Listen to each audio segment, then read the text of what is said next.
Good morning, friends. Today is October 24th, and yesterday my oldest brother called me and he expressed his genuine concerns and worries about me doing Mount Everest and the risk associated with the training and doing this climb. My oldest brother and my family loves me so much and they really worry, and my brother felt and perhaps indicated, suggested directly, indirectly that I should give up or I should reconsider doing the Everest and all the training associated with it, because they love me so much and they want me to be safe. So at this moment I am with Laurie, he's driving, and I thought maybe I should ask him how he would like to respond to my family directly and maybe to all of you. I'm gonna ask him two questions. First, yeah, and he's right here, so he doesn't even know the question that are gonna come. There is a sun shining right behind him. I don't know if video is gonna be too good, but we will see how I can match the video. Oh, this will be better.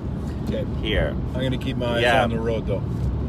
Laurie is not looking at the video. I am, so hopefully I look good, but Laurie always beat me. He is so much more handsome. And by the way, Laurie is turning 71 tomorrow. Can you tell, like, 71? And he looks like my age or maybe younger. But Laurie, question for you. Yes. Why do you think I should do Everest?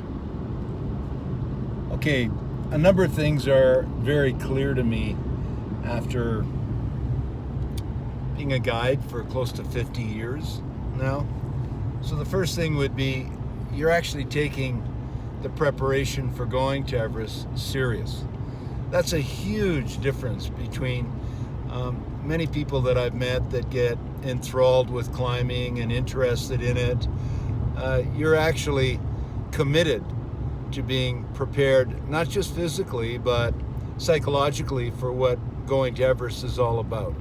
Everest is a huge mountain. The people that live in its shadow and within its vicinity, they call her Shomolungmu, Mother Goddess of the Earth.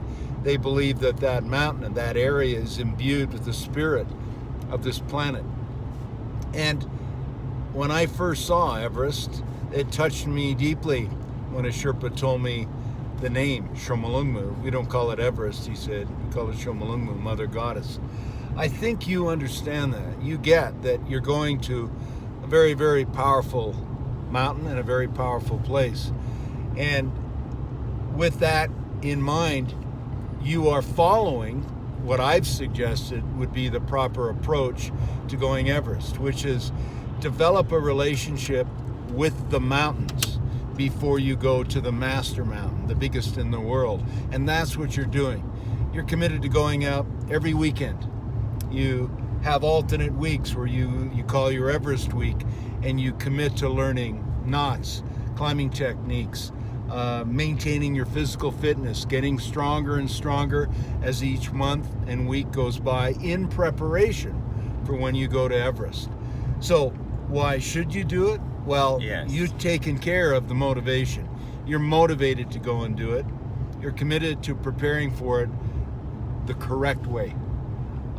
That says to me that increases your chances of going there and not becoming a victim. Why do people get hurt, killed, and injured on Everest? Well, psychologically, people bring certain issues to the mountain. Impatience, arrogance, greed, and those things come out really quickly on Everest. We've talked about that.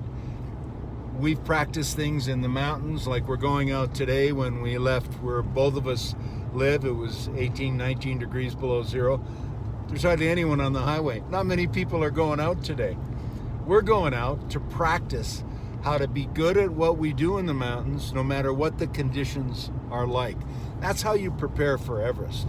So personally, I think in terms of why you should go, that's really individual. You've got that clear in your head. You're being drawn to that place. My job as a guide is to help prepare you properly for being able to go there and have not just a reasonably good chance of not getting injured, but a commitment to being safe the entire distance to the summit and all the way back again. So I think you've earned the right by how you're showing respect for preparing for Everest. You've earned the right to go there. Your motivation is strong. It's personal. It may be a little different than mine. Mine for going to Everest it's the biggest mountain in the world. It was something I was always drawn to. I dreamt about it as a child. And I knew it was going to take a lot.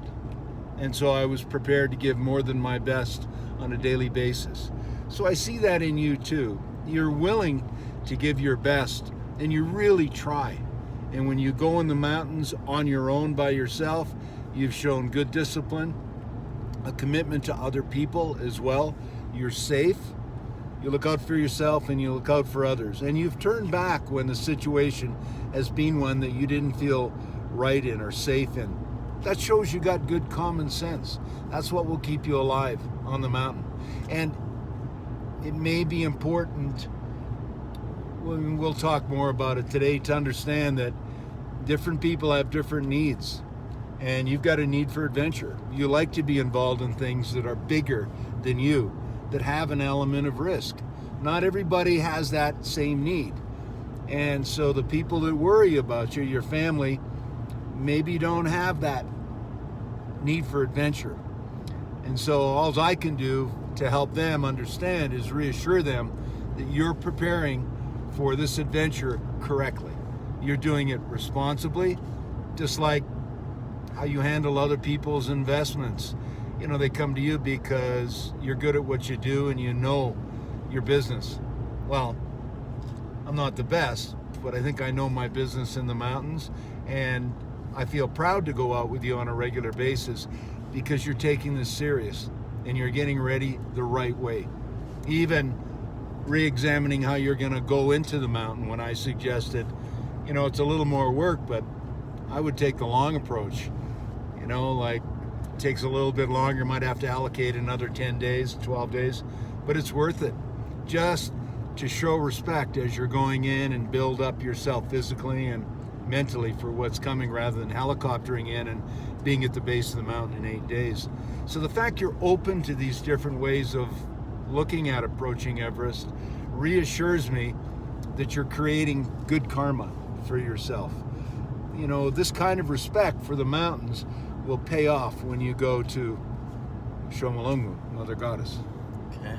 So that's all I can say right now, but we can talk about this topic more another time. Of course. The second question is, how should I respond to my family's request or suggestion, or maybe expectation that I should reconsider going to the Everest and perhaps drop the idea of doing Mount Everest?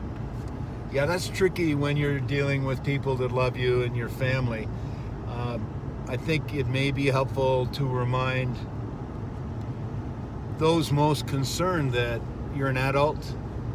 You understand the serious consequences of not being prepared for going to Everest. You're aware of that. It's not something that you're hiding from yourself, that you're taking your preparation serious, that it matters to you. As an adult, you have a right to make your own choices. They have the right not to be involved in something that involves risk or big things, big adventure. You honor them, they need to honor you in return. And maybe rather than requesting that you don't go, once they realize you are committed to this, perhaps you could ask them to simply pray for you on a regular basis for your protection. Pray that you stay aware and alert. Pray for your strength physically so that you're able to do this mountain competently, capably, and with a good degree of safety. So rather than being afraid for you, Remind them that it is your choice. This is what you want to do. It comes from your heart. So if they want to help you, to pray for your safety and pray for your awareness and pray for your strength. That would be the best way to get their assistance that will make you safe in the mountains rather than convincing you to not go. And it's a little tricky explanation, but hopefully you get the point I'm making. The last question is, what do you think being on Everest, I'm not talking about being on the summit of Everest, I'm talking about just being there would bring in one's life? You use the word, it's a pilgrimage for you, but I want to learn from you, and maybe my family would benefit. What do you think being on Everest brings in one's life? Well, what it brings into your life depends a lot on how you prepare for it. Yeah. So my experience on Everest was that she was very kind to me. I saw 4 people perish on my expedition. I saw bodies on the way to the summit. Why didn't I become a victim? Well, by the time I went to Everest, I had learned some techniques about showing my respect to the mountain. And I believe that by showing her respect, her being Shomolungmu, Mother Goddess, that she was kind to me. So I felt very lucky that she touched me in a way that was kind. I mean it. Although I broke my ribs, I didn't suffer as much as other people seem to have suffered on the mountain. So if you approach her, like Aconcagua, for example, down in Argentina, I've had people tell me that's the hardest, most difficult, and the ugliest mountain they've ever been on. Hasn't been my experience. Twice on Aconcagua, the spirit of that mountain touched me, and it felt like it blessed me, brought tears to me, and I couldn't understand what was happening at the time. When you prepare properly and with respect, you just may be blessed by the spirit of that mountain. And if people that have lived there for centuries, millennia, consider this mountain as being symbolic of the Devic spirit of this planet, you know you're dealing with something very, very powerful. So what is there to benefit? Well, if you go with respect, you prepare yourself properly, you make sure you've got your fatal flaw under control, impatience, arrogance, greed, whatever it might be, there's the chance that you can be blessed by this place. That to me is what I've seen the most positive thing come out of different people that I've seen go to that mountain. You will not come back from that mountain unchanged. Something shifts when you go to Everest. Hopefully it's something really positive.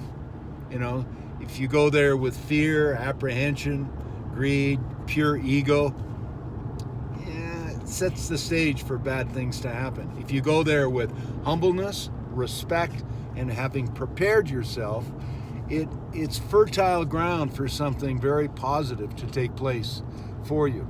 And I feel that's how you are preparing for this. You're making the proper preparations for something that could be very transformative for you. Thank you so much, Laurie, for sharing your thoughts. With your permission, could I put this video on my YouTube channel as well? Sure. And I'll share it with my family too. Of course, and I send them my respects. Thank you so much, Laurie. And happy birthday. Thank you. Okay, bye.